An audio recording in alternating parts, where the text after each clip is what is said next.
ആദ്യം തന്നെ കൃപാസനം മാതാവിനും ഈശോയ്ക്കും എൻ്റെ നന്ദി. ഈ വിശുദ്ധ ആൾത്താരയിൽ വന്ന് സാക്ഷ്യം പറയാൻ എനിക്ക് യോഗ്യത തന്നതിന് ഞാൻ നന്ദി പറയുന്നു. ഞാൻ ജനുവരി 9, 2024 ഞാൻ ഉടമ്പടി എടുത്തത്. എൻ്റെ പേര് ഷിബിൻ ആൻ്റണി. ഞാൻ വരുന്നത് കോട്ടയം ജില്ലയിൽ മണിമല എന്ന് പറയുന്ന സ്ഥലത്ത് നിന്നാണ്. ഞാനിപ്പോൾ പഞ്ചാബിൽ നിന്ന് ഡയറക്റ്റ് വരികയാണ്. ഞാനിപ്പോൾ 14 വർഷമായിട്ട് ഇന്ത്യൻ ആർമിയിൽ സർവീസ് ചെയ്തുകൊണ്ടിരിക്കുന്ന ഒരു വ്യക്തിയാണ്. ആദ്യം തന്നെ ഞാൻ കൃപാസനത്തിൽ വരാനുള്ള സാഹചര്യം എന്ന് വെച്ച് കഴിഞ്ഞാൽ മെയിനായിട്ടും 2 കാരണങ്ങളായിരുന്നു. എൻ്റെ വീടിൻ്റെ ആധാരം 2011 സഹകരണ ബാങ്കിൽ ആയിരുന്നു ഒരു പ്രോപ്പർട്ടി വെച്ചിരിക്കുകയായിരുന്നു. അതോടൊപ്പം തന്നെ എൻ്റെ വീട്ടിലേക്ക് 40 വർഷമായിട്ട് നടപ്പ് വഴികൾ പോലും ഇല്ലായിരുന്നു. ആ 2 കാരണങ്ങളായിരുന്നു ഞാൻ മെയിനായിട്ടും ഇവിടെ ഞാൻ വെച്ചിരുന്നത്. 2023 എൻ്റെ മമ്മിക്ക് 2 സർജറികൾ ചെയ്യേണ്ടി വന്നു. 1 ബൈപ്പാസ് സർജറിയും 3 ആൻജിയോപ്ലാസ്റ്റി സർജറിയും വന്നതിൻ്റെ കാരണമായി ഞങ്ങൾക്ക് വലിയൊരു തുക ഞങ്ങൾക്ക് ഹോസ്പിറ്റൽ കേസുകൾക്കായി ഉപയോഗിക്കേണ്ടതായി വന്നു. ആ ഒരു കാരണവശാൽ ഞങ്ങൾ 2011 എടുത്തിരുന്ന ബാങ്ക് ലോണ് ഞങ്ങൾ എല്ലാ വർഷവും പുതുക്കിക്കൊണ്ടിരിക്കുന്നതായിരുന്നു.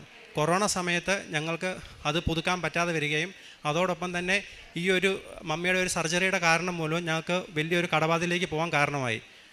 ഏകദേശം 26 ലക്ഷം രൂപ അടുത്ത് ഞങ്ങൾക്ക് കടബാധ്യത വന്നത്. അതോടൊപ്പം തന്നെ ഞാൻ ഈ 26 ലക്ഷം രൂപ നികത്താനായി പല വഴിയും നോക്കിയെങ്കിലും ഒരു വിധത്തിലും എനിക്കത് സാധിച്ചില്ല. ലാസ്റ്റ് ഞാൻ കേരളത്തിലെ 14 ജില്ലകളിലുള്ള ബ്രോക്കർമാരെ ഞാൻ കോൺടാക്റ്റ് ചെയ്യുകയും ഒരു ബ്രോക്കർ പോലും സ്ഥലം നോക്കാനോ വഴിയില്ലാത്തതിൻ്റെ കാരണമായി എടുക്കാനോ നടത്തിയില്ല.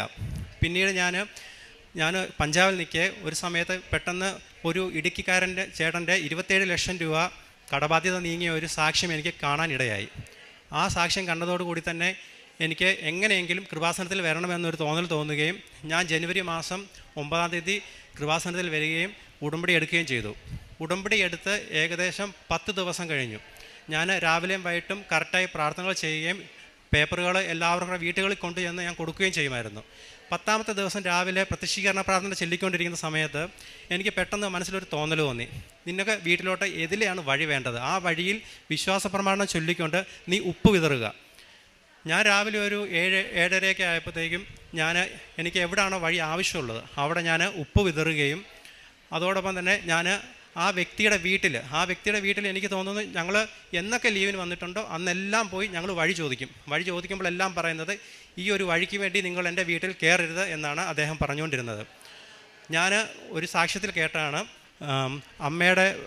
അമ്മയുടെ കാശുരൂപം കയ്യിൽ പിടിച്ചാൽ അത് ആയുധവും കഴുത്തിലിട്ടാൽ അത് ആഭരണവും എന്ന്.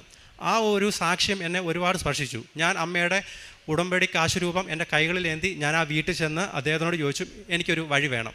അപ്പോൾ അദ്ദേഹം എന്നോട് പറഞ്ഞത് ഞാൻ നിനക്ക് വഴി തരാം, എന്തിനാണ് നമ്മൾ തമ്മിൽ വൈരാഗ്യം എന്ന്.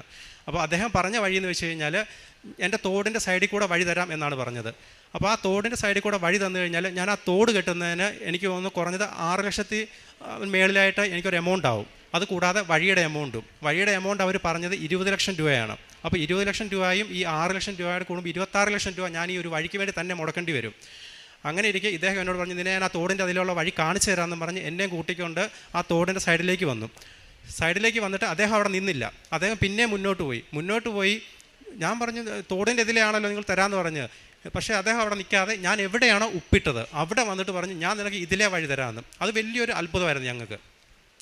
അതിനുശേഷം ഈ വഴി ഞങ്ങൾ ഉടനെ തന്നെ 2 ലക്ഷം രൂപ കൊടുത്ത് ഞങ്ങൾ എഗ്രിമെൻറ്റ് രജിസ്റ്റർ ചെയ്തില്ല, എഗ്രിമെൻറ്റ് ചെയ്തു. വഴി 40 വർഷമായിട്ട് ഞങ്ങൾക്ക് വഴിയില്ലായിരുന്നു. ഈ വഴിക്ക് വേണ്ടി 40 വർഷത്തിൽ ഞങ്ങൾ പലപ്പോഴായിട്ടും ഇദ്ദേഹത്തിൻ്റെയും പലരുടെയും വീട്ടിൽ ഞങ്ങൾ പോയി ചോദിച്ചിട്ടുണ്ട്. അപ്പോഴൊന്നും ആരും ഞങ്ങൾക്ക് തന്നിട്ടില്ല വഴി. ഉടമ്പടി എടുത്ത് ഫസ്റ്റ് ഉടമ്പടിയിൽ 10ാമത്തെ ദിവസമാണ് എനിക്കിത് സംഭവിക്കുന്നത്. എനിക്ക് തോന്നുന്നു മാതാവ് എന്നെ ആ ഉടമ്പടിയിൽ ഉറപ്പിച്ച് നിർത്താൻ വേണ്ടിയാണ് ഈ ആദ്യത്തെ ഇതെനിക്ക് തന്നത്. അതിനുശേഷം ഞാൻ ഈ വഴിയുടെ എഗ്രിമെൻറ്റ് റെഡി ആയി കഴിഞ്ഞപ്പോൾ ഞാൻ ഓർത്ത് ഓക്കെ ഇനി ആൾക്കാർ വരും എൻ്റെ സ്ഥലം മേടിക്കാൻ. ഞാൻ വീണ്ടും ട്രൈ ചെയ്ത് കഴിഞ്ഞപ്പോഴത്തേക്കും വീണ്ടും ആൾക്കാർ പറഞ്ഞു ഇദ്ദേഹത്തിൻ്റെ സ്വഭാവം ആയതുകൊണ്ട് ഇനി ഈ വഴി നിങ്ങൾക്ക് കിട്ടുമോ ഇല്ലയോ എന്ന് അറിയത്തില്ല, ഇനിയിപ്പോൾ നിങ്ങളുടെ മൂഡ് ചേഞ്ച് ആവുമോ ഇല്ലയോ എന്നൊന്നും അറിയത്തില്ല, അതുകൊണ്ട് ഞങ്ങൾക്കിതിൽ വിശ്വാസമില്ല എന്നാണ് പറഞ്ഞത്. അങ്ങനെ ഇരിക്കെ ഞാൻ 3 മാസം കഴിഞ്ഞു. ടോട്ടൽ 8 മാസത്തെ എഗ്രിമെൻറ്റാണ് വെച്ചിരിക്കുന്നത്. 14 ലക്ഷം രൂപയ്ക്ക് വഴിയുടെ എഗ്രിമെൻറ്റ് ഉറപ്പാക്കി അതിൽ 2 ലക്ഷം രൂപ അഡ്വാൻസ് കൊടുത്തു. ഇനി ബാക്കിയുള്ളത് നമുക്ക് 12 ലക്ഷം രൂപയാണ് കൊടുക്കാനുള്ളത്. അപ്പോൾ ഈ 12 ലക്ഷം രൂപ ഞാൻ ഓർക്കുന്നത് നമ്മുടെ സ്ഥലം വിറ്റതിന് ശേഷം അതിൽ നിന്ന് കിട്ടുന്ന ഒരു എമൗണ്ട് ഈ വഴിക്കും കൊടുത്ത് ഈ സ്ഥലം നമുക്ക് ആൾക്കാർക്ക് രജിസ്റ്റർ ചെയ്ത് കൊടുക്കാമെന്നാണ് ഞാൻ ഉദ്ദേശിച്ചുകൊണ്ടിരുന്നത്. ഒരു 3 മാസം കഴിഞ്ഞു, 4 മാസം കഴിഞ്ഞു, 5 മാസം കഴിഞ്ഞു. ഒന്നും തന്നെ സംഭവിക്കുന്നില്ല. അങ്ങനെ ഇരിക്കെ ഞാൻ എൻ്റെ മൂന്നാമത്തെ ഉടമ്പടി പുതുക്കാനായിട്ട് ഞാൻ ഇവിടെ വന്നു. ഇവിടെ വരികയും ഞാൻ അച്ഛനെ കാണാനിടയാകുകയും ചെയ്തു. അച്ഛനെ കാണാൻ വേണ്ടി ഞാൻ ഇവിടെ വന്നതെന്ന് വെച്ചാൽ 11:30 ആയപ്പോൾ ഞാൻ അവിടെ മാനേജറുടെ റൂമിന് ഫ്രണ്ടിൽ വന്ന് നിൽക്കുകയായിരുന്നു. ഫ്രണ്ടിൽ നിന്ന് കഴിഞ്ഞപ്പോഴത്തേക്കും എല്ലാവരുടെയും മുന്നിൽ നിന്ന് ഞാൻ 2:30 ആയപ്പോൾ ടോക്കൻ്റെ സമയമായപ്പോൾ എന്നോട് പറഞ്ഞു, മോനെ നീ ഇത് പുതുക്കിയിട്ടില്ല, നീ പുതുക്കിയിട്ട് വാ, നിനക്ക് ഞാൻ പെട്ടെന്ന് ടോക്കൺ തരാമെന്ന് പറഞ്ഞു. ഞാൻ വീണ്ടും ഓടിപ്പോയി പുതുക്കി തിരിച്ചു വന്നപ്പോൾ ഇവിടുത്തെ എല്ലാം ക്ലോസ് ചെയ്തിരിക്കുകയാണ്. എന്നോട് പറഞ്ഞ് ടോക്കൻ്റെ സമയം കഴിഞ്ഞു. അങ്ങനെ ഞാൻ ഓർക്കി ഇനി നടപടിയുള്ള കേസല്ല എന്നോർത്തുകൊണ്ട് ഞാൻ കാശ് രൂപം മേടിക്കാൻ വേണ്ടി അവിടെ കൗണ്ടറിൽ ചെന്നപ്പോൾ ഒരു പയ്യൻ എൻ്റെ അടുത്ത് വന്നിട്ട് പറഞ്ഞു, ചേട്ടന് ടോക്കൺ കിട്ടിയോ, അച്ഛനെ കാണാനുള്ള? ഞാൻ പറഞ്ഞു, മോനെ എനിക്ക് കിട്ടിയില്ല. അപ്പോൾ ആ പയ്യൻ എന്നോട് പറഞ്ഞു, ചേട്ടാ അവിടെ ഒരു റൂമിൽ ഒരു ചേട്ടൻ ഇരുമ്പോൾ ചേട്ടനോടൊന്ന് പോയി ചോദിക്കാൻ പറഞ്ഞു. ഞാൻ ഓർക്കും അത് മാതാവാണ്. ഞാൻ നേരെ ആ റൂമിൽ ചെന്ന് ചോദിച്ചു. അപ്പോൾ എനിക്ക് മുന്നേ ഒരുപാട് ചേച്ചിമാർ അവിടെ നിന്ന് ഒരുപാട് പ്രശ്നങ്ങൾ പറയുന്നുണ്ട്. ഞാൻ ചെന്ന് പറഞ്ഞ ഉടനെ അദ്ദേഹം എനിക്ക് ടോക്കൺ എഴുതി തരികയും ഞാൻ അച്ഛനെ വന്ന് കാണുകയും ചെയ്തു. അച്ഛനെ കണ്ട ഉടനെ അച്ഛനോട് ഞാൻ കാര്യങ്ങൾ പറഞ്ഞു. അച്ഛൻ എനിക്ക് എൻ്റെ കവളത്ത് തട്ടിയിട്ട് പറഞ്ഞു, എടാ 6 എന്ന് പറയുന്ന ഒരു ഇത് കാണുമെന്ന് പറഞ്ഞു. അപ്പോൾ എനിക്ക് അച്ഛനോട് ചോദിക്കാനോട് പേടി. 6 എന്ന് പറയുന്ന നമ്പറാണോ 6 എന്ന് പറയുന്ന ഡേറ്റ് ആണോ എങ്ങനെയാണെന്നുള്ളത് എനിക്ക് പേടിയായിപ്പോയി. അപ്പോൾ അച്ഛൻ എന്നോട് പറഞ്ഞു, നീ ധൈര്യമായിട്ട് പൊക്കോളാൻ പറഞ്ഞു. ഞാൻ വീട്ടിൽ ചെന്നു. അതിന് ഇനി 8 മാസം ഉള്ളതിനകത്ത് ഇനി 3 മാസം കൂടിയേ ഉള്ളൂ ബാക്കി എഗ്രിമെൻറ്റ് ക്ലിയർ ചെയ്യാൻ വേണ്ടി. ഓരോ 6-ാം തീയതി, 16-ാം തീയതി, 26-ാം തീയതി ഞാനിങ്ങനെ പ്രതീക്ഷിച്ചുകൊണ്ടിരുന്നു. ഒരിക്കൽ ഈ 6-ാം തീയതി, 16-ാം തീയതി, 26-ാം തീയതികളൊന്നും നടന്നില്ല. ലാസ്റ്റ് എൻ്റെ 8-ാം മാസം 6-ാം തീയതി ഒരു വ്യക്തി എൻ്റെ വീടിൻ്റെ ഏറ്റവും മുകളിലത്തെ സ്ഥലം എഗ്രിമെൻറ്റ് ചെയ്യുകയും ഉടനെ തന്നെ അദ്ദേഹം എനിക്ക് നല്ലൊരു എമൗണ്ട് തരികയും ചെയ്തു. ആ വ്യക്തി 6-ാം തീയതിയാണ് വന്ന്. ആ വ്യക്തിയുടെ പേരിൻ്റെ ആദ്യത്തെ ലെറ്റർ 6 അങ്ങനെ എനിക്ക് ആ സ്ഥലം മേടിക്കാൻ സാധിക്കുകയും ചെയ്തു. അതോടൊപ്പം തന്നെ ഞാൻ 3 പ്ലോട്ടാക്കി ഇട്ടിട്ടുണ്ടായിരുന്നു. അപ്പോൾ ഈ 3 പ്ലോട്ടുകളും ഉടനെ തന്നെ എനിക്ക് വിൽക്കാൻ പറ്റുകയും അതിൻ്റെ എഗ്രിമെൻറ്റ് എമൗണ്ട് എനിക്ക് നൽകി. എഗ്രിമെൻറ്റ് എമൗണ്ട് വളരെ കുറവാണ്. അങ്ങനെ ഇരിക്കെ 2025 ജനുവരി ആയപ്പോഴത്തേക്കും എനിക്ക് ബാങ്കിൽ നിന്ന് ഒരു കോൾ വന്നു. പറഞ്ഞു, അദാലത്തുണ്ട്, നിങ്ങൾ പെട്ടെന്ന് വരണം, ഇതിൽ വരികയാണ് നിങ്ങൾക്ക് കുറച്ച് എമൗണ്ട് കുറച്ച് കിട്ടുമെന്ന് പറഞ്ഞു. ഞാൻ അദാലത്തിന് വേണ്ടി പപ്പായെ വിട്ടു. ഞാൻ അപ്പോൾ പഞ്ചാബിലായിരുന്നു. അപ്പോൾ പപ്പായെ വിട്ടപ്പോൾ ഞാൻ പപ്പായോട് പറഞ്ഞു, പപ്പ നമ്മുടെ കൃപാസനത്തിലെ വെഞ്ചരിച്ച ഉപ്പ് എടുത്തുകൊണ്ട് പോകണം, എന്നിട്ട് അവിടെ ആരുമില്ലാത്ത സ്ഥലത്ത് പപ്പ വിശ്വാസ പ്രമാണം ചൊല്ലി അവിടെ ഉപ്പിടണം. പപ്പായ്ക്ക് ഒരു നല്ലൊരു എമൗണ്ട്, പപ്പ പ്രതീക്ഷിക്കാത്ത ഒരു എമൗണ്ട് അവിടെ നിന്ന് കുറച്ച് തരുമെന്ന് പറഞ്ഞു. പപ്പ അതുപോലെ ചെയ്യുകയും ഏകദേശം 26 ലക്ഷം രൂപ ഉള്ളത് 21 ലക്ഷം രൂപ ആയിട്ട് കുറച്ച് ഞങ്ങൾക്ക് തരികയും ചെയ്തു. 21 ലക്ഷം രൂപ അടയ്ക്കണം 2 ആഴ്ചയ്ക്കുള്ളിൽ. എൻ്റെ സ്ഥലത്തിൻ്റെ എഗ്രിമെൻറ്റിൻ്റെ ഡേറ്റ് കിടക്കുന്ന 6 മാസമാണ്. ഞാൻ എങ്ങനെ അടയ്ക്കുമെന്ന് എനിക്കറിയില്ല. 2 ആഴ്ചയ്ക്കുള്ളിൽ അത് അടച്ചില്ലെങ്കിൽ വീണ്ടും ഇത് 26-30 പോവുകയും ചെയ്യും മേളിലോട്ട്. അങ്ങനെ ഇരിക്കെ ഞാൻ വീണ്ടും ശക്തമായി പ്രാർത്ഥിക്കുകയും 2 നേരം ഞാൻ രാവിലെ 6 തൊട്ട് വൈകുന്നേരം വരെ വെള്ളം കുടിക്കാതെ ഞാൻ വ്രതം എടുക്കുകയും ചെയ്തു. അതിൻ്റെ ഭാഗമായിട്ട് എനിക്ക് ദേവൻ തമ്പുരാൻ ഒരു വ്യക്തിയുടെ പേര് എൻ്റെ മനസ്സിൽ തോന്നിപ്പിക്കുകയും ആ വ്യക്തിയോട് ഞാൻ ചോദിച്ചതും ആ ചോദിച്ച എമൗണ്ട് ഫുള്ള് 21 ലക്ഷം രൂപ എനിക്ക് ഒരു എഗ്രിമെൻറ്റ് പോലും ഇല്ലാതെ തരികയും ആ പൈസ ഞാൻ ഉടനെ തന്നെ ബാങ്കിൽ അടച്ച് എനിക്ക് എൻ്റെ ആധാരം റിലീസ് ചെയ്യാനും പറ്റി. അതോടൊപ്പം തന്നെ എൻ്റെ സ്ഥലം വിറ്റ് ആ എമൗണ്ട് അവർക്ക് അവർ പറയുന്നതിനെക്കാട്ടും ഒരാഴ്ച മുന്നേ എനിക്ക് തിരിച്ചു കൊടുക്കാനും പറ്റി. ഇതാണ് എനിക്ക് തന്ന ഏറ്റവും വലിയ സാക്ഷ്യം. അതോടൊപ്പം തന്നെ ഞാൻ പഞ്ചാബിലിരിക്കുമ്പോൾ ഞാൻ 1 മാസത്തിലേറെ ഞാൻ ഒരു വ്യക്തിയെ പഞ്ചാബിലെ മൊത്തം തപ്പി നടന്ന് എനിക്ക് അവിടെ വഴിയരികെ ഇരിക്കുന്ന ഒരു വ്യക്തിയെ കിട്ടുകയും ആ വ്യക്തിക്ക് 3 നേരം ഭക്ഷണം ഞാൻ കൊണ്ട് കൊടുക്കുകയും അതുപോലെ തന്നെ പത്രങ്ങൾ ഞാൻ എല്ലാ വീടുകളിലും എനിക്ക് കിട്ടിയ അനുഗ്രഹം പറഞ്ഞ് ഞാൻ എല്ലാവർക്കും കൊടുക്കുകയും ചെയ്തു. അതോടൊപ്പം തന്നെ ഞാൻ ഡെയിലി എനിക്ക് കുർബാന കാണാനുള്ള ഒരു അവസരം കിട്ടുകയില്ല അവിടെ. അതുകൊണ്ട് ഞാൻ ഓൺലൈനായിട്ടാണ് കുർബാന കാണുന്നത്. ഓൺലൈനായിട്ട് കുർബാന കാണുന്നത് ഇവിടെ അക്സെപ്റ്റബിൾ അല്ല. പക്ഷേ എൻ്റെ സാഹചര്യം അങ്ങനെയാണ്. എനിക്ക് കുമ്പസാരിക്കാനാണെങ്കിലും ഞാൻ നാട്ടിൽ വരുമ്പോൾ 3 മാസത്തിലൊരിക്കൽ നാട്ടിൽ വരുമ്പം ഞാൻ എല്ലാ ആഴ്ചയിലും കുമ്പസാരിക്കാനും ഞാൻ പോകുന്നുണ്ട്. ഇതാണ് എനിക്ക് ദൈവം തന്ന ഏറ്റവും വലിയ അനുഗ്രഹം. ജെറമിയ 32-ാം അധ്യായം 40-ാം തിരുവചനം. ഞാൻ അവരുമായി ശാശ്വതമായ ഒരു ഉടമ്പടി ഉണ്ടാക്കും. അവർക്ക് നന്മ ചെയ്യുന്നതിൽ നിന്ന് ഞാൻ പിന്തിരിയുകയില്ല. അവർ എന്നിൽ നിന്ന് പിന്തിരിയാതിരിക്കാൻ എന്നോടുള്ള ഭക്തി ഞാൻ അവരുടെ ഹൃദയത്തിൽ നിക്ഷേപിക്കും. ഷിബിൻ ആൻ്റണി എന്ന ഈ സഹോദരൻ തൻ്റെ ഉടമ്പടി ജീവിതത്തിൽ ലഭിച്ച പരിശുദ്ധ കൃപാസന മാതാവിൻ്റെ പ്രത്യക്ഷീകരണത്തിൻ്റെ അടയാളമായ സാക്ഷ്യങ്ങളാണ് നമ്മളോട് പങ്കുവച്ചത്. സഹോദരൻ ആദ്യം പങ്കുവച്ചത് തൻ്റെ ഭവനത്തിലേക്ക്, തൻ്റെ ആ ഒരു സ്ഥലത്തേക്ക് വേണ്ടി ഒരു വഴി ലഭിക്കുന്നതിന് 40 വർഷമായി കുടുംബം പരിശ്രമിക്കുന്നു. നിരന്തരമായി ആ സ്ഥലത്തിൻ്റെ ഉടമസ്ഥരോട് ചോദിക്കുന്നു. അവരത് എപ്പോഴും തിരസ്കരിച്ച് അത് ചോദിച്ചു വരേണ്ട എന്ന് നിരുത്സാഹപ്പെടുത്തി വിടുകയും ചെയ്യുന്നു. ആ ഒരു അവസരത്തിലാണ് ഇവിടെ വന്ന മകൻ ഉടമ്പടി എടുക്കുന്നത്. ഉടമ്പടി ഉടമ്പടി ക്ലാസ്സുകളിൽ കേട്ടതും സാക്ഷ്യങ്ങളിൽ മനസ്സിലാക്കിയതുമനുസരിച്ച് ഉടമ്പടി ഉപ്പ് ആ സ്ഥലത്തേക്ക് കയറുവാൻ ഏറ്റവും ഉചിതമായ ഇടത്ത് അവിടെ ഇട്ട് വിശ്വാസ പ്രമാണം ചൊല്ലി പൂർണ്ണമായും അമ്മയ്ക്കത് ഉടമപ്പെടുത്തിക്കൊണ്ട് ഈ അടഞ്ഞു കിടക്കുന്ന വഴി തുറന്ന് ലഭിച്ച് എല്ലാ തടസ്സങ്ങളും മാറുന്നതിന് വേണ്ടിയാണ് പ്രാർത്ഥിക്കുന്നത്. അത് ഉടമ്പടിയുടെ ഒരു പ്രത്യേകതയാണ്. ഉടമ്പടിയുടെ നേർച്ച വസ്തുക്കൾ ആര് പൂർണ്ണമായ വിശ്വാസത്തോടെ പ്രയോഗിക്കുന്നുവോ ആ ജീവിത വിഷയം എത്ര ഗൗരവമുള്ളതായിക്കൊള്ളട്ടെ, എത്ര നാൾ പഴകിയതായിക്കൊള്ളട്ടെ, ഇനി ഒരിക്കലും നമുക്ക് ലഭിക്കില്ലെന്ന് നമ്മൾ തന്നെ ഉറപ്പിച്ച് വിശ്വസിച്ച വിഷയമായിക്കൊള്ളട്ടെ, അമ്മയുടെ കരങ്ങളിൽ ഏൽപ്പിച്ച് പ്രത്യക്ഷീകരണത്തിന് സാക്ഷിയാകുന്നതിന് ദൈവകൃപയാൽ ഇതെനിക്ക് അനുവദിച്ച് കിട്ടുമെന്ന ബോധ്യത്തോടെ ഉറപ്പോടുകൂടി നാം പ്രാർത്ഥിച്ചാൽ അത് നമുക്ക് അനുഗ്രഹമായി മാറും. സഹോദരൻ പറയുന്നുണ്ട്, എങ്ങനെയാണിത് അമ്മയുടെ ഇടപെടലിലൂടെ ലഭിച്ചുവെന്ന് ഈ സാക്ഷ്യത്തിൽ നിന്ന് നമുക്ക് തെളിയിക്കാൻ പറ്റുക. സഹോദരൻ പറയുന്നുണ്ട്, ചെന്ന് വഴി ചോദിക്കുമ്പോൾ തോട്ടിറമ്പിലൂടെയുള്ള വഴി തരാമെന്ന് പറയുന്നു. അതെങ്കിൽ അത് ആ പ്രദേശത്തേക്ക് കയറുവാനുള്ള കാര്യമാവട്ടെ എന്ന് കരുതിയാണ് അതിനോട് എഗ്രിമെൻ്റ് ചെയ്യുന്നത്, അതിനോട് യെസ് പറയുന്നത്. അതിനോടൊപ്പമുള്ള ഭാരം പറയുന്നുണ്ട്, 20 ലക്ഷത്തോളം രൂപ വഴിക്ക് കൊടുക്കണം, ഒരു 6 ലക്ഷത്തോളം രൂപ ആ വഴി ശരിയാക്കിയെടുക്കുവാൻ തോടറമ്പിൽ കല്ല് കെട്ടുവാൻ മുടക്കണം. ഒരു 26 ലക്ഷം രൂപയുടെ ചെലവ് ഈ വിഷയത്തിലുണ്ടാകുമെന്ന് അറിയുകയും ചെയ്യാം. ആ സഹോദരൻ വഴി കാണിക്കുവാനായി എവിടെയാണോ പറഞ്ഞത് അവിടേക്കാണ് കൊണ്ടുവരുന്നത്. അത് മനസ്സുകൊണ്ട് അക്സെപ്റ്റ് ചെയ്ത വിഷയമായതുകൊണ്ട് സഹോദരന് പ്രത്യേകിച്ചൊന്നും അതിൽ തോന്നുന്നില്ല.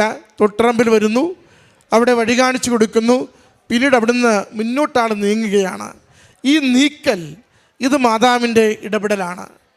ഇങ്ങനെ ഒരാളെ കല്ലുപോലിരിക്കുന്ന ഒരാളെ ഒരു കരിയില പോലെ നീക്കുക, അത് മാതാവിൻ്റെ ശക്തമായ ഇടപെടലാണ്. അതാണ്. എന്നിട്ട് ഈ നീങ്ങിപ്പോകുന്ന വ്യക്തി ചെന്ന് നിൽക്കുന്നത് എവിടെയാണോ ഉടമ്പടി ഉപ്പിട്ട് പ്രാർത്ഥിച്ചത് അവിടെ മാത്രമാണ്. അതാണ് ഉടമ്പടിയിലൂടെ ലഭിച്ചു എന്നതിന് നമുക്കുള്ള തെളിവ്. കാരണം ഉടമ്പടിയിട്ട് പ്രാർത്ഥിച്ചവിടെ ചെന്ന് വ്യക്തി നിൽക്കുകയും ഇവിടെ നിന്നുള്ള വഴി ശരിയാക്കി തോട്ടറമ്പല്ലാതെ ഇവിടെ നിന്നുള്ള വഴി ശരിയാക്കി തരാമെന്ന് സഹോദരനോട് പറയുകയും ചെയ്യുന്നു. അത് ഒരു മനസ്സിനെ എത്ര കണ്ട് മാറ്റുന്നു. ഒരു നിയോഗത്തെ എങ്ങനെയാണോ നമ്മൾ ആഗ്രഹിച്ച് മറ്റൊരാൾക്ക് ഉപദ്രവമില്ലാതെ പ്രാർത്ഥിക്കുന്നത്, ആ നിയോഗത്തെ അതുപോലെ അമ്മ മാതാവ് ആദരിക്കുകയും അംഗീകരിക്കുകയും ഈശോയ്ക്ക് സമർപ്പിക്കുകയും ചെയ്യുന്നു. ഈശോ നമുക്കത് അനുവദിച്ചു തരുന്നു. സഹോദരൻ ആ സാക്ഷ്യത്തിൽ സൂചിപ്പിച്ചു, ഏതാണ്ടൊരു 14 ലക്ഷം രൂപയ്ക്ക് ആ വഴി എനിക്ക് സ്വന്തമാകുന്ന വിധത്തിൽ കാര്യങ്ങൾ അമ്മ മാതാവ് സെറ്റ് ചെയ്തു വന്നു. എന്ന് വെച്ചാൽ 26 ലക്ഷം രൂപ മുടക്കുവാൻ മനസ്സുകൊണ്ട് തീരുമാനിച്ചത് ഭാരങ്ങൾ ലഘൂകരിക്കുന്ന ഉടമ്പടിയുടെ പ്രത്യേകമായ കഴിവ്, അമ്മയുടെ പ്രത്യേകമായ ഇടപെടൽ മകനത് 14 ലക്ഷം രൂപയ്ക്ക് ആ വഴി സ്വന്തമാക്കുന്നതിന് സഹായിച്ചു കൊടുത്തു. 40 വർഷം കൊണ്ട് നടക്കാതിരുന്നത് ഉടമ്പടി എടുത്ത് 10 ദിവസം കൊണ്ട് അനുവദിച്ച് കിട്ടി. സമയച്ചുരുക്കത്തിൻ്റെ അമ്മ മകനെ സഹായിച്ചുവെന്നാണ് സാക്ഷ്യപ്പെടുത്തുന്നത്. മറ്റൊന്ന്, വീണ്ടും ആ സ്ഥലം വിൽക്കുവാനായിട്ട് ഏറെ ക്ലേശിക്കുന്നു. ഒത്തിരി നാളായുള്ള പരിശ്രമം, വഴി കിട്ടിയപ്പോൾ വേഗത്തിൽ അത് വിറ്റുപോകുമെന്ന് കരുതി പരിശ്രമിക്കുന്നു. അത് എങ്ങും എത്താതെ വല്ലാതെ പ്രതിസന്ധിയിലാവുന്നു. അങ്ങനെയാണ് ഇവിടെ പുതുക്കുവാൻ വേണ്ടി വരുമ്പോൾ അച്ഛനെ കാണുവാൻ തീരുമാനിക്കുന്നത്. മകൻ പറയുന്നുണ്ട്, നിരന്തരം പ്രതിസന്ധി ഉണ്ടായിരുന്നു. അച്ഛനൊരിക്കൽ ടോക്കൺ എടുക്കുവാനായി ക്യൂ നിന്ന് ഏറ്റവും മുൻപിൽ വരുമ്പോൾ പറയുന്നു ഉടമ്പടി പുതുക്കിയിട്ടില്ലെന്ന്. അപ്പോൾ ഏറ്റവും മുൻപിൽ നിന്ന ആൾ ഏറ്റവും പുറകിലേക്ക് മാറുകയാണ്. ഉടമ്പടി പുതുക്കുവാൻ പോകുന്നു. പുതുക്കി തിരികെ വരുമ്പോൾ അവിടെ ടോക്കൺ കൊടുക്കുന്ന വ്യക്തി ഇല്ലെന്ന് പറയുന്നു. അച്ഛനെ കാണുവാനുള്ള അവസരം നഷ്ടപ്പെട്ടെന്ന് കരുതുന്നു. എങ്കിലും നിരാശപ്പെടാതെ അമ്മ മാതാവിൻ്റെ കാശുരൂപം വാങ്ങിപ്പോകാമെന്ന് കരുതി സ്റ്റോളിൽ നിൽക്കുമ്പോൾ അടുത്ത് നിൽക്കുന്നൊരു വ്യക്തി പറയുന്നു, ടോക്കൺ കിട്ടിയോ എന്ന്. അങ്ങോട്ട് ആരോടും അവലാത് പറഞ്ഞില്ല, ഇങ്ങോട്ട് ചോദിക്കുന്നു. എന്നിട്ട് അകത്തേക്ക് ചെന്ന് ഒരാളോട് ഇരിപ്പുണ്ട് കണ്ടോളാൻ പറയുന്നു. ചെന്നയാൾ മറ്റൊന്നും തിരക്കാതെ ടോക്കൺ കൊടുക്കുന്നു. അച്ഛൻ്റെ ഇക്കൽ വരുമ്പോൾ അച്ഛൻ പ്രാർത്ഥിച്ചിട്ട് പറയുന്നു 6 എന്ന് കാണിക്കുന്നുണ്ട്. ഇതാണ് അടയാളം. നമ്മുടെ ഉടമ്പടി പ്രകാരം നമുക്ക് അടയാളങ്ങൾ ലഭിക്കുന്നുവെന്ന് പറയുമ്പോൾ അതിന് വ്യക്തമായ ഉടമ്പടി പ്രകാരമുള്ള ഒരു വിടുതൽ, ഒരു അഴിക്കൽ, ഒരു ആ പ്രശ്നത്തിലേക്കുള്ള ഒരു തുറവി അതിനകത്ത് നിർബന്ധം ഉണ്ടായിരിക്കും. അച്ഛൻ പറയുന്നുണ്ട് 6 എന്ന് കാണിക്കുന്നുണ്ടെന്ന്. അപ്പോൾ ചോദിക്കാൻ പേടിയായി 6-ാം മാസമാണോ, 6-ാം ദിവസമാണോ, 6-ാം തീയതിയാണോ, 16-ആണോ, 26-ആണോ, എല്ലാം മനസ്സിൽ. പിന്നീട് അടുത്തൊരു ചോദ്യത്തിന് ശരിക്കും ഉള്ളിൽ പേടിയായി, എങ്കിലും അത് വിശ്വസിച്ച് പ്രാർത്ഥിക്കുന്നുണ്ട്. അച്ഛൻ 6 എനിക്കൊരു സന്ദേശം കൈമാറുമ്പോൾ, കവിളിൽ തട്ടി വിടുമ്പോൾ അതൊരു സാക്ഷ്യം പറയുവാൻ വേണ്ടി എന്നെ അയക്കുകയാണെന്ന് മകൻ പൂർണ്ണമായി വിശ്വസിച്ച് ഓരോ 6-ാം തീയതിയിലും ഓരോ 16-ഉം 26-ഉം പ്രാർത്ഥിച്ചു കൊണ്ടിരിക്കുകയാണ്. കരാർ തീരുന്നത് 8 മാസം കൊണ്ടാണ്. 8-ാം മാസം എത്തി, 6-ാം തീയതി എത്തി. 6-ാം തീയതി ഒരു വ്യക്തി വന്ന് സ്ഥലം കാണുന്നു. ആ സ്ഥലം ഏറ്റെടുക്കുവാൻ തീരുമാനിക്കുന്നു, നല്ല വില കൊടുക്കുവാൻ തീരുമാനിക്കുന്നു. പിന്നെ രണ്ടാമത്തത്, ആ പേര് തുടങ്ങുന്നത് 6 എന്ന ലെറ്ററിലുമാണ്. ഇതാണ് അടയാളം എന്ന് പറയുക. അടയാളത്തിന് വളരെ കോൺക്രീറ്റായ, യാതൊരു സംശയവുമില്ലാത്ത, നമ്മുടെ നിയോഗത്തെ ഇങ്ങനെ ഉള്ളുപൊളിക്കുന്നത് പോലെ വ്യക്തമാക്കി തരുന്ന സന്ദേശം അതിനകത്തുണ്ടാവും. മകൻ പറയുന്നുണ്ട്, വളരെ നന്നായി അമ്മ മാതാവ് ആ വിഷയം അങ്ങനെ സെറ്റിൽ ചെയ്ത് തരുവാൻ തീരുമാനിച്ചു. മറ്റൊരു വിഷയം വന്നു. അപ്പോൾ അത് ബാങ്കിലിരിക്കുന്ന ആധാരം എടുക്കണം, അവിടെ പണയം വെച്ചിരിക്കുകയാണ്. ഏതാണ്ട് 29 ലക്ഷത്തോളം രൂപ അടയ്ക്കേണ്ടതുണ്ട്. അപ്പോൾ ഇത്രയും രൂപ എവിടുന്ന് പെട്ടെന്ന് എങ്ങനെ ഒപ്പിക്കും, കയ്യിലില്ല. അപ്പനോട് പറയുന്നുണ്ട്. അപ്പൻ പോയി ആ ബാങ്കിൽ ചെന്ന് ഉപ്പിട്ട് പ്രാർത്ഥിച്ച് മാനേജരെ കാണുക, പലിശയ്ക്ക് നല്ല തോതിൽ ഇളവുണ്ടാകും. അത് ഉടമ്പടി കൊടുക്കുന്നൊരു ആത്മധൈര്യമാണ്.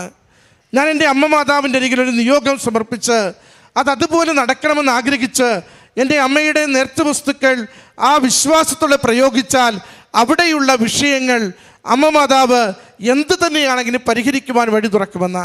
അപ്പൻ ചെന്ന് പ്രാർത്ഥിക്കുന്നു, ഉപ്പിട്ട് പ്രാർത്ഥിക്കുന്നു, മാനേജരെ കാണുന്നു. മാനേജർ പറയുന്നു 21 ലക്ഷം രൂപ അടച്ചാൽ മതി. എത്രയോ ലക്ഷങ്ങളാണ് വേഗത്തിൽ പലിശ ഇളവ് അനുവദിക്കുന്നത്. രണ്ടാമത്തെ വിഷയം, 21 ലക്ഷം കൊടുക്കുവാൻ കയ്യിലില്ല. അപ്പോൾ വീണ്ടും മാതാവ് തന്നെയാണ് സഹോദരന് സന്ദേശം കൊടുക്കുക, ഇന്ന വ്യക്തിയോട് ചോദിക്കുക. ഇതാണ് അടയാളമെന്ന് പറയുക. ഒരു വ്യക്തിയുടെ പേര് നമ്മുടെ ഉള്ളിൽ തോന്നിക്കുകയാണ്.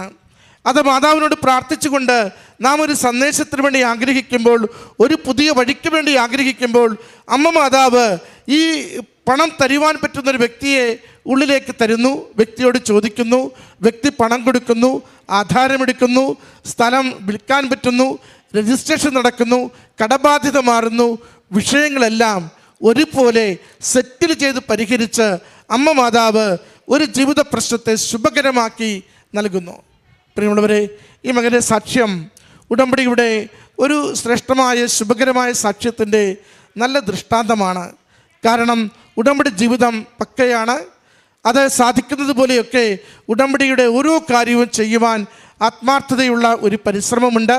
ഒപ്പം ഉടമ്പടിയിൽ നിന്ന് ലഭിക്കുന്ന സന്ദേശങ്ങളോട് പൂർണ്ണമായ വിശ്വാസമുണ്ട്. ആ വിശ്വാസത്തോടെയുള്ള ഉടമ്പടി നേർച്ച വസ്തുക്കളുടെ പ്രയോഗവും ഉടമ്പടി സന്ദേശങ്ങൾക്ക് വേണ്ടിയുള്ള കാത്തിരിപ്പും അത് ജീവിത പ്രശ്നങ്ങളെ പരിഹരിച്ചു കൊടുക്കുന്നു. ഈ കുടുംബത്തിന് ലഭിച്ച ഈ വലിയ അനുഗ്രഹങ്ങൾക്ക് അമ്മ മാതാവിനും തിരുക്കുമാരനും നന്ദി പറയാം. നമ്മുടെ ജീവിത വിഷയങ്ങളെയും അമ്മ ഇടപെട്ട് സമയച്ചുരുക്കത്തിൽ ഭാരം കുറച്ച് അസാധ്യമെന്ന് കരുതി ഏറെ നാളായി ക്ലേശിക്കുന്നത് വളരെ നിസ്സാരമായി നമുക്ക് പരിഹരിച്ച് നമ്മുടെ ജീവിതങ്ങളെ സംരക്ഷിക്കുവാൻ, അനുഗ്രഹിക്കുവാൻ അമ്മയോട് പ്രാർത്ഥിക്കാം. ഈശോ നമ്മളെ സഹായിക്കട്ടെ. കരങ്ങളടിച്ച് ഈ സാക്ഷ്യം നമുക്ക് സമർപ്പിക്കാം. അത്യപൂർവ ദൈവാനുഭവങ്ങൾ ഇനി നിങ്ങൾക്കും സ്വന്തം.